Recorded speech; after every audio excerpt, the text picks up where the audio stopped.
Hi all, this is Anjali and welcome to my channel. So आज हम पहुंच गए हैं अपने डे 10 पे। तो 1-0 तक का सफ़र तो हमने पूरा कर लिया है, 1-0 और आपको चलना है, बट उसके लिए 90 more programs you have to do.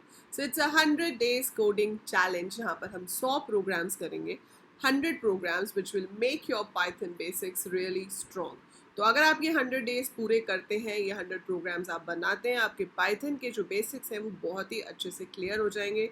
you'll understand the concepts very very well, right? So आज का जो क्वेश्चन है, ये हमारा क्वेश्चन है जिसमें हमें प्रॉफिट या लॉस कैलकुलेट करना है। Again we are practising conditional statements अभी, तो ये भी आपका बेसिकली इफ़ की प्रैक्टिस के लिए है कि आप किस तरह से इफ स्टेटमेंट को यहाँ पर अप्लाई कर सकते हैं। सो प्रॉफिट और loss for a shopkeeper we have to calculate, and let's see कि हम इसको कैसे करेंगे। सो चलते हैं पाइचार्म पे and I have to code over here, right? तो सबसे पहली चीज़ मुझे क्या करनी है, I have to ask the selling price and cost price. तो हर प्रोग्राम इनपुट प्रोसेस आउटपुट की जर्नी पे चलता है। सबसे पहले आपको पता होता है कि आउटपुट क्या चाहिए, तो मुझे पता है कि आउटपुट क्या चाहिए। मुझे आउटपुट में या तो चाहिए प्रॉफिट या लॉस, या फिर नो प्रॉफिट नो लॉस।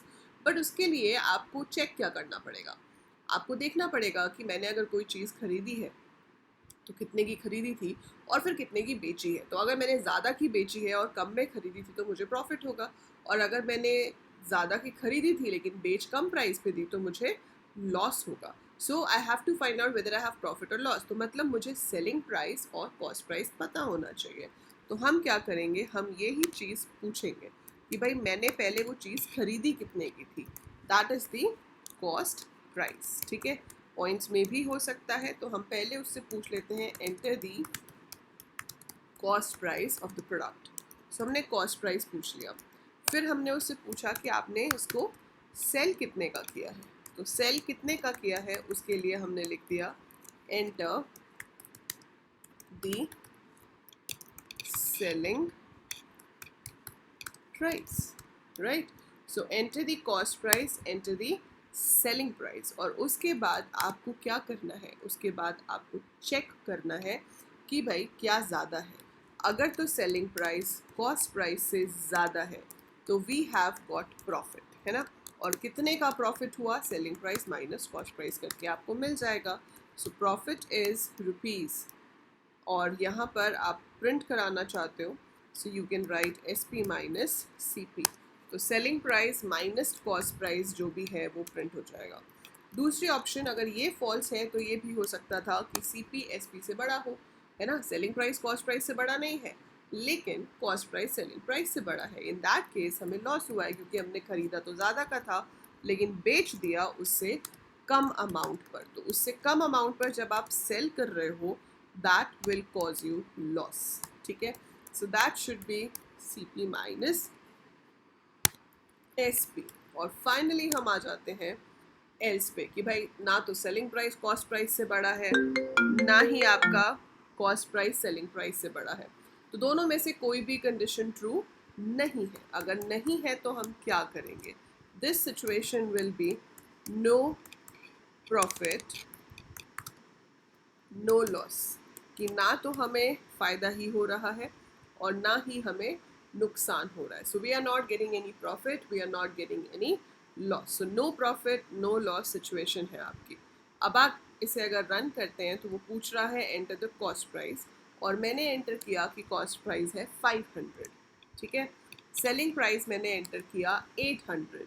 तो आपके पास आंसर आना चाहिए प्रॉफिट इज 300, यही चाहिए था, है ना?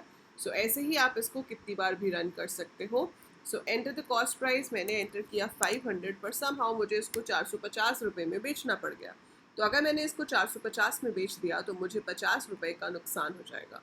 So loss is 50 rupees.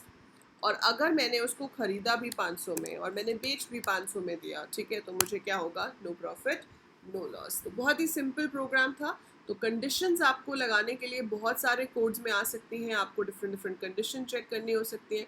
हमने कुछ प्रोग्राम्स किए हैं जिसमें हमने कंडीशंस चेक किए हैं, ऐसे बहुत सारे बनते हैं। इंस्टाग्राम पे I have shared a worksheet of if. तो मैंने आपको यहाँ पे 5 से 6 क्वेश्चंस दिए हैं इफ़ वाले, बट अगर आप और क्वेश्चंस प्रैक्टिस करना चाहते हो तो जिस इंस्टाग्राम पे आप अपनी स्टोरी में प्रोग्राम्स को शेयर करते हो AEC_computer_education, तो वहाँ पर ही आपको क्या करना है, वहीं पर जाकर पोस्ट में आपको एक वर्कशीट दिख जाएगी, उसमें 15 क्वेश्चंस हैं जो आप इफ़ को यूज़ करके बना सकते हो. So if you want to practise more, so go ahead solve that worksheet as well. वो आपकी अपनी एक्स्ट्रा प्रैक्टिस के लिए, क्योंकि देखो क्वेश्चंस तो जितने मर्जी बना लो, कोई अंत ही नहीं है ना. और जितने ज़्यादा प्रैक्टिस करोगे उतना ज़्यादा आपके लिए अच्छा होगा.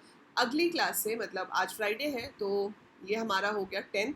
अब मंडे को मिलेगा आपको अगला प्रोग्राम, और अब हम शुरू करेंगे loops. So we will be starting with programs जिसमें लूप्स यूज़ होंगे.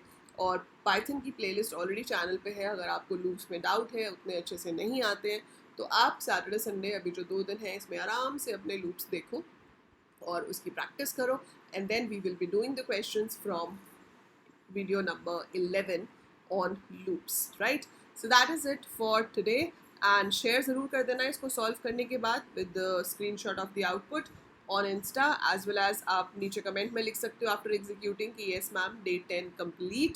एंड बताना मुझे ज़रूर कमेंट्स में कि किसने डे 1 से लेके डे 10 तक सारे प्रोग्राम्स बना लिए.